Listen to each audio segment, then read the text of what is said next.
The story of Robert Devila. You know who that is? No, you don't, because I do. 3 months ago, I gave khutbah in Fort Worth.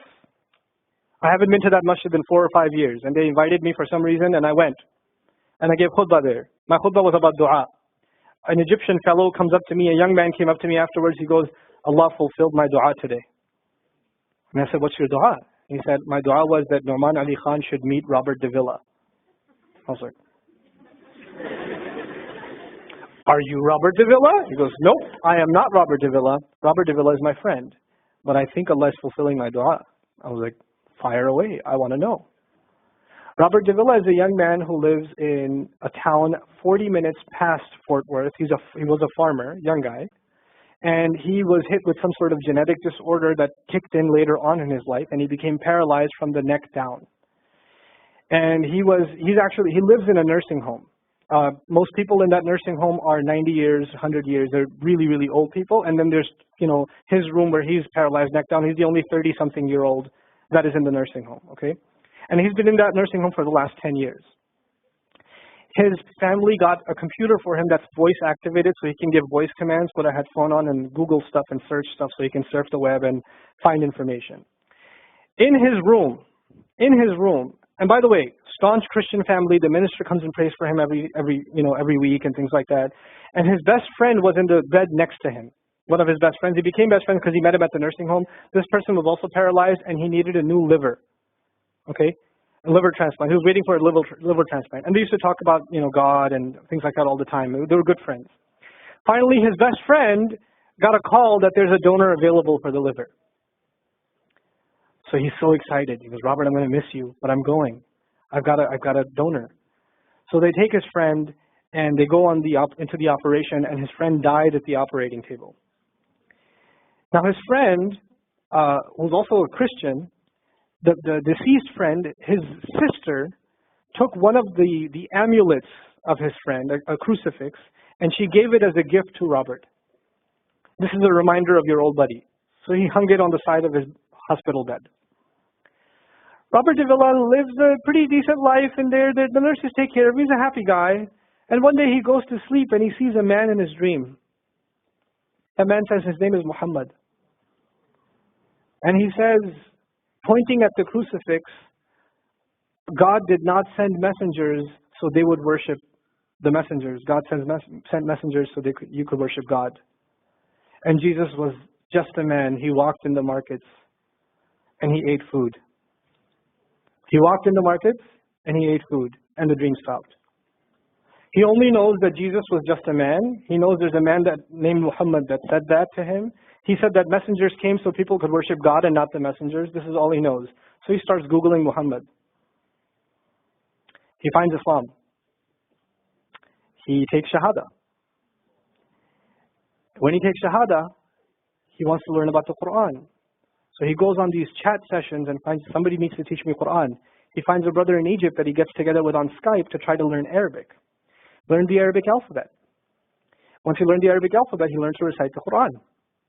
He memorized 10 surahs from his hospital bed.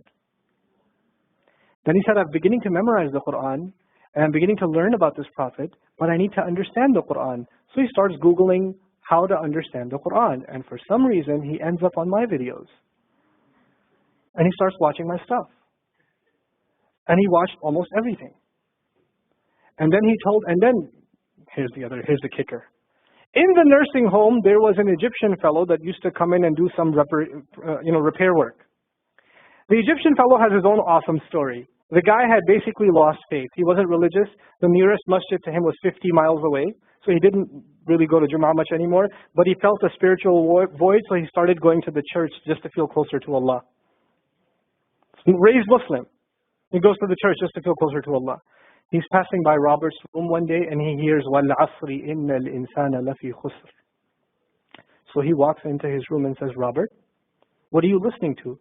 Robert says, nothing. That was me. And the guy says, you're a Muslim? He goes, yeah, I became Muslim. And now this friend is in shock. How does Allah guide someone in the middle of Churchtown, USA, in a nursing home, with a crucifix on the side of his bed that he doesn't even have the physical strength to move. And the guy himself says, I want to come back to Allah. So he tells him about his, the friend he found online, Nouman Ali Khan.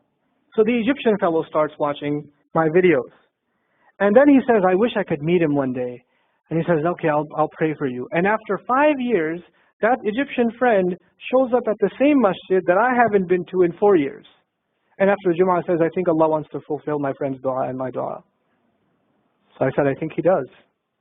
Let's go. So I took a few of us and we went. And we met with Robert. We had a beautiful conversation with him. And inshallah, for Eid, we're going to go to his nursing home again. The nursing home was pretty shocked. You're all here to meet Robert? Like, yep. Why do you want to meet him? He's an inspiration.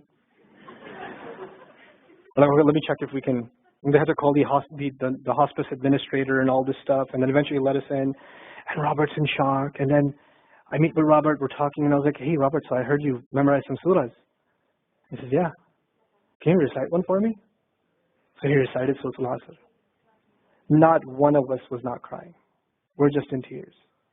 When somebody turns to Allah, don't worry about the means. Guidance will come. Balance will come.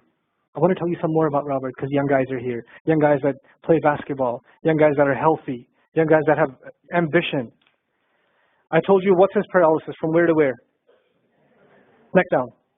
He has a special wheelchair that has to hold pretty much every part of his body in place. He can't just sit in a wheelchair. It holds his neck and it holds every other part of his body in place because he has no control over his limbs. And he has to have a special van where the wheelchair locks in so that if it goes through a bump or whatever, he doesn't, receive the shock. So he made a request. He wants to go to the Friday prayer. They didn't have the special van, so they put him in a regular van. And so he went to the regular van and a few bumps and his spine got even more hurt. He went to Jumu'ah. He came back in excruciating pain. And they said, I'm sorry, Robert, you're no longer able to sit in your wheelchair. You're going to have to stay in your bed for the next 6 months at least. If you see recovery, then you can get back up again. I met him in that span. He'd already been in that bed for 3 months already. And the reason he was in that bed is he went to the Jummah prayer. And he told me about the Jummah prayer. He said, I've never felt more peace in my life than I was in that masjid. And you know what I'm going to do, Brother Nouman? When I can sit in my chair again, I'm going to go to Jummah. I'm going to go to the masjid because I've never felt like that before. There's someone who has nothing but control over his mouth and his eyes. And he says, I only find peace in the masjid. And here we are. These masajid, I don't care what ideology, what school of thought, what they're talking about in the masjid, what fitna is there. I don't care. It's still Allah's house. Just go to pray. Don't go there to talk to people. Go there to talk to Allah. Just go to talk to Allah. You're just going for you and Allah. That's it. Other things will come, but you're not going for them. You're just going there to find peace. You'll become different people. If Allah can guide Robert Devila, Allah can guide everybody. And then he said, sometimes I wonder why Allah put me in this position. And then I say to myself, what am I kidding? Allah has given me so much.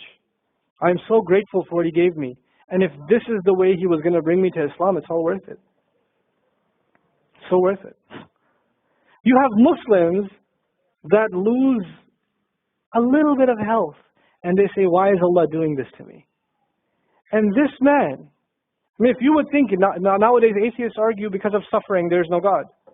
If one man has in a position to say, I don't believe in God. If there was a guy, why would I be in this position? It would be Robert Devila. That guy would say, I don't believe in God. If there was one, why would I be in this mess? And yet he's in this position, and I've never seen a face with more nur. Never. I've never seen a face that has more contentment on it. He's so satisfied with life. He's so happy. He's just happy. The last 7 or 8 khutbahs I've given are actually based on one sentence each on one sentence that he said in his conversation. Is that profound? He's the teacher to me.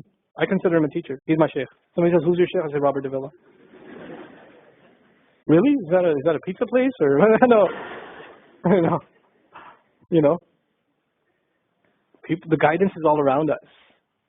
You don't have to get worried about what's not there. There's plenty there. You know what Allah did for the people of the cave? You know, He even guided them in where to sleep. You know, He even guided them on where to turn. As the sun was coming, they turned away from it. As the sun came from the other side, they turned the other way. Allah will guide you in your sleep when you make dua to Him. He'll even guide you in your sleep. Every toss and turn will be guided by Allah. Can you imagine? We shouldn't be skeptical in Allah's guidance. We shouldn't worry about how am I going to find balance. No, that's Allah's job to guide you. Your job is to talk to Him. Your job is to get sincere. That is the message I have for you. That is how we're going to find balance. Honestly. And if once you do that, once you become sincere to Allah, Allah will open doors. Allah will give you friends. Allah will give you teachers. Allah will give you access to resources, all of which are going to bring you closer and closer and closer to Him and to the truth and make life better for the people around you. This is really the gist of what I wanted to share with you. I don't want to speak longer. I've spoken too long already. I love